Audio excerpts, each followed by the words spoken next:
간밤에 민주당의 탄핵 시도를 최상목 부총리가 사직했습니다. 그 어젯밤 일련의 사건을 어떻게 보셨을까요?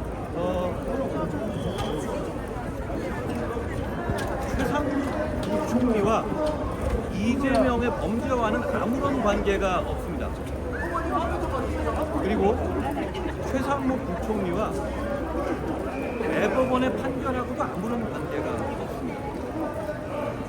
테러리스트가 인지이극하다가 자기 말 안 들어주면 한 명씩 인지이극 죽이겠다는 거하고 뭐가 다릅니까? 저는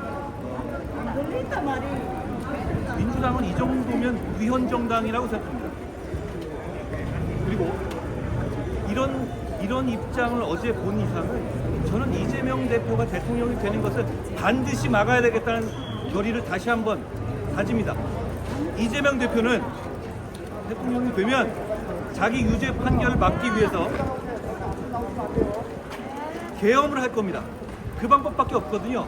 어제 하는 방식을 보십시오. 이 사람은 대통령이 되면 계엄령을 발동해서 사법부를 제압할 겁니다.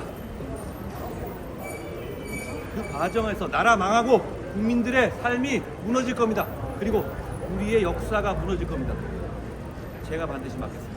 어제 판결로 두 가지 효과가 있었습니다. 첫째, 제가 나가면 이재명을 이길 확률이 굉장히 높아졌던 겁니다. 둘째로는 이재명 민주당이 정말 끝까지 무슨 짓이든 할 거라는 사실입니다.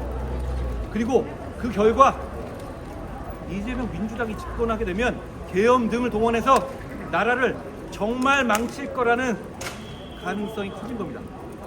길은 하나입니다. 우리가 이겨야 합니다. 지금 우리 국민의힘에서 후보가 되고자 하시는 분들이 계시죠. 김문수 후보님 계시고 오늘 한덕수 전 총리가 출사표를 냈더라고요. 그 외에도 많으신데 다 훌륭한 분들이십니다. 훌륭한 분들이신데 지금 이 절체절명의 개싸움에서 이재명 민주당을 꺾을 수 있는 분들은 아닙니다. 제가 법무부 장관으로서 첫 출근할 때 이런 말을 했습니다. 검수완박 시도, 이재명 등 범죄를 처벌을 피하기 위한 검수완박 시도에서 첫날 이렇게 얘기했습니다. 야반도주라고요. 그러고 나서 검수완박 시도를 몸으로 막고 검수원복 시행령으로 지금의 선거법, 위증교사, 직권남용 등의 수사의 길을 텄습니다. 그리고 이재명에 대해서 두 차례에 걸친 체포동의안 상정 끝에 민주당을 설득해서 체포동의안 가결을 이끌어냈습니다. 여러분, 정의는 더디지만 앞으로 한 발 한 발 나아가고 있습니다. 이번 대선이 그 정의를 최종적으로 실현할 시간이 될 겁니다. 제가 그 과정에서 몸살이지 않고 1대 180으로 진흙탕 속에 뛰어 들어가서 싸웠습니다. 지금 정말 진흙탕 싸움이 되지 않겠습니까? 저는 그걸 바라지 않습니다만, 저는 보수 정치는 품격 있어야 한다고 생각합니다만, 제가 생각하는 보수 정치의 품격은 국민들에게 진흙탕 튀기지 않게 국민들 대신 진흙탕 속에 들어가서 불의와 맞서 싸우는 겁니다. 제가 이번 대선에서 그걸 하겠습니다. 여러분, 다른 분들 그거 하시기 어렵지 않겠습니까? 제가 싸워서 이기겠습니다. 여러분, 오늘입니다.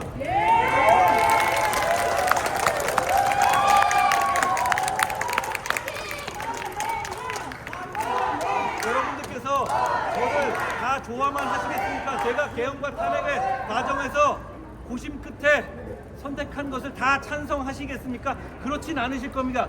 그렇지만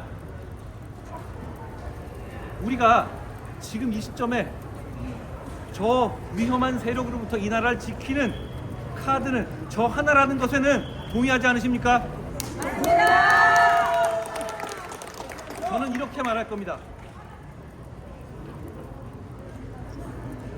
우리는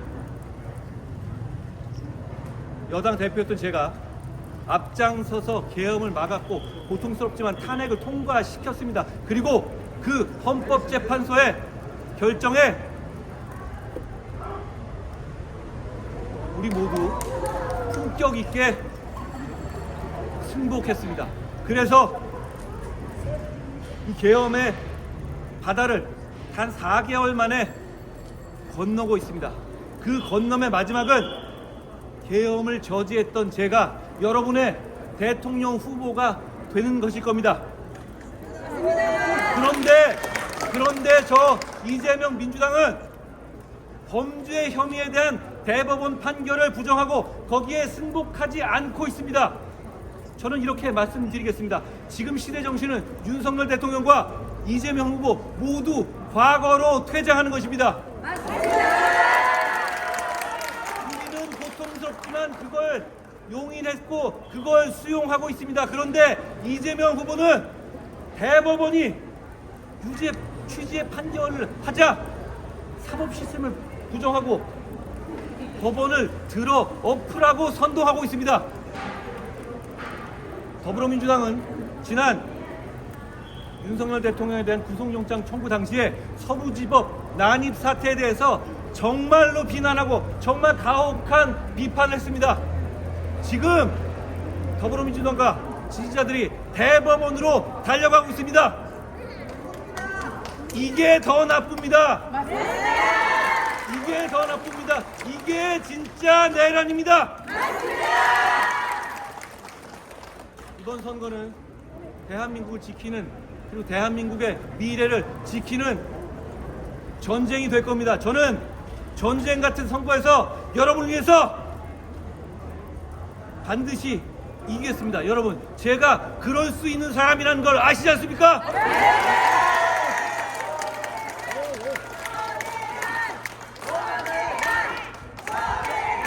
여러분께 흙탕물 튀지 않게 하겠습니다. 그 흙탕물 제가 다 맨 앞에서 맞으면서 진흙탕 속에서 저 막가파들과 개싸움에서 이기겠습니다.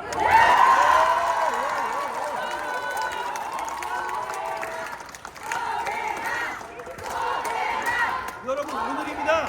전화 받아주십시오. 식사하시다가도 화장실 가셔도 목욕하다가도 전화 들고 가주십시오. 그러면 제가 여러분을 위해서 이기겠습니다.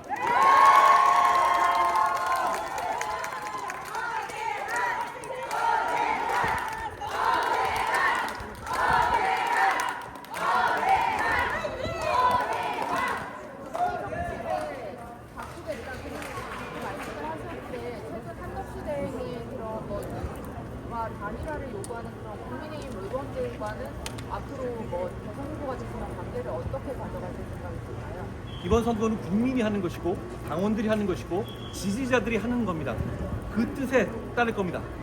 그러면서 모든 사람이 함께 할 겁니다. 다만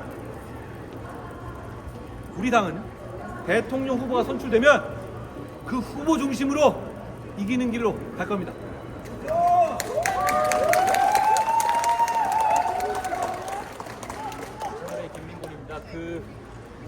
어제 투표율이 지난번보다는 좀 높게 나온 걸로 집계가 됐는데 그것이 한동훈 후보에게 긍정적인 신호라고 보시는지 어떻게 판단하십니까? 저는 그냥 국민만 보고 갑니다. 그렇게 숫자 같은 거 계산하는 거 뭐 늘 맞춰 오셨습니까? 그 예상할 필요 없습니다. 저는 지금 여기 계신 여러분들의 표정과 대구에서 제가 만난 분들의 갈망과 응원을 믿습니다. 제가 이길 거라고 생각합니다.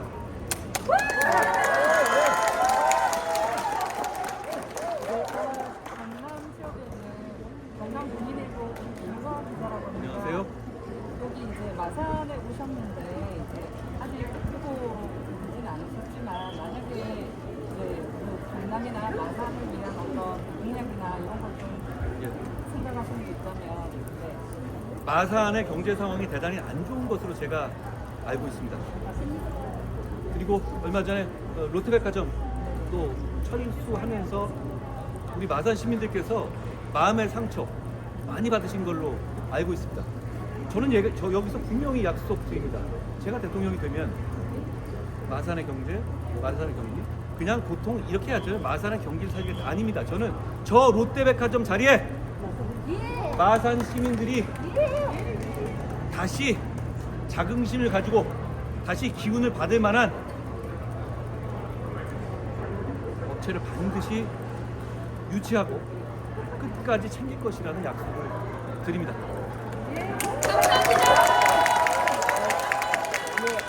한국수총리가 출마 선언에서 대통령과 비슷한 개헌 완수 3년 만에 퇴진을 제시했는데 좀 다르게 권력을 목표로 살아온 정치인은 개헌을 완수할 수 없다. 그리고 구체적 내용 제시 없이 인권이라는 핵심 방향만 제시하겠다 이렇게 말씀하셨거든요. 한덕수 총리의 개헌 구상을 좀 어떻게 평가하실까요? 제가 3년만 하고 내려오겠다는 약속은 두 가지 의미가 있습니다. 대통령 중임제로 하면서 국회의원과 대통령의 임기를 맞추겠다는 것이죠. 그렇게 되면 지금과 같은 이런 극단적인 싸움을 줄일 수가 있습니다. 그러기 위해서는 이번 대통령이 3년만 해야만 그 아구를 맞출 수가 있죠. 제가 근데 3년을 처음으로 말씀드린 이유는 그거 외에 더 중요한 부분이 있습니다.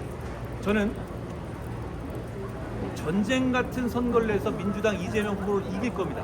그렇지만 결국 그 전쟁의 끝에서 제가 대통령이 되면 민주당의 누구와도 다시 정치를 시작할 겁니다. 지금 우리의 이 비극은 정치를 포기한 데서 비롯된 것이기 때문입니다. 그런데 정치는 결국 하나의 목표를 비스듬하게 바라보면서 타협하고 대화하는 것입니다. 개헌을 할 때 어느 세력 혼자 개헌을 할 수는 없습니다. 50년, 100년 써야 할 헌법 아닙니까? 그러기 위해서 제가 대통령이 되면 가장 중요한 것은 과연 이 개헌을 해낼 수 있냐에 대한 실현 가능성입니다. 제가 3년 만에 내려온다는 것은 그 중요한 도구가 될 겁니다. 왜냐하면 제가 대통령이 됐었을 때 민주당에서 저의 개헌 논의에 응할 경우에는 단 3년 만에 새로 대통령 선거에 도전할 수 있게 됩니다. 저는 그게 굉장히 큰 인센티브가 될 거라고 생각해요. 만약에 그 개헌 논의에 응하지 않는다? 그럼 제가 5년 하겠죠. 그걸 바라지는 않지 않겠습니까? 그리고 저는 이걸 말씀드리고 싶어요. 제 3년 논의가 왜 다른 사람들의 여러 가지 논의와 다르게 주목받냐? 저를 좋아하지 않고 반대하는 분들도 제가 약속을 지키는 사람이라는 것은 다 인정하실 겁니다. 그게 제 불이익이 되던 손해를 보던 지켜왔다는 것도 인정하실 겁니다. 여러분, 정치인의 말을 믿지 마십시오. 정치인의 행동과 선택을 믿으십시오. 저는 과거에 처음 정치를 하면서 제가 총선에 비례든 지역구든 완전히 불출마하겠다는 파격적인 약속을 했습니다. 그걸 그리고 지켰습니다. 저는 약속을 지킬 것입니다. 저는 3년 약속을 지킬 사람입니다. 그렇기 때문에 저는 그 과정에서 제가 욕심부리지 않겠다는 말씀을 드립니다. 제 3년 약속은 제가 새로운 시대를 여는 주인공이 되겠다는 욕심을 포기하는 겁니다. 저는 87 체제의 마지막 문을 닫는 굳은 일을 하는 문지기가 되겠습니다. 저는 그 역할로 족합니다. 그걸 위해 이기겠습니다. 고맙습니다. 명분 있는 후보가 돼야 한다. 명분 있는 후보가 돼야 한다 말했는데 김문수 후보가 명분 있는 단일화가 필요하다 이렇게 말을 했거든요. 그거와 좀 어떤 차이가 있고 어떤 의미인지 궁금합니다. 제가 명분 있는 후보라는 점에 동의하지 않으십니까? 계엄으로 인한 선거이고 계엄으로 인해서 계속 공격받을 게 예상되는 선거에서 계엄을 이재명보다 먼저 앞장서서 막은 후보입니다. 명분이 없습니까?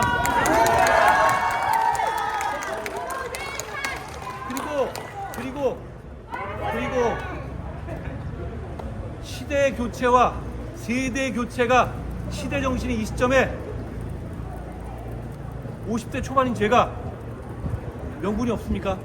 저는 여러분의 명분에 부합하는 후보라고 생각합니다. 제가 잘난 건 아니에요. 이게 다 여러분과 함께 하는 것이고 저는 여러분의 도구이자 용병입니다. 저는 여러분의 꿈을 이루는 최종 병기가 되겠습니다. 고맙습니다.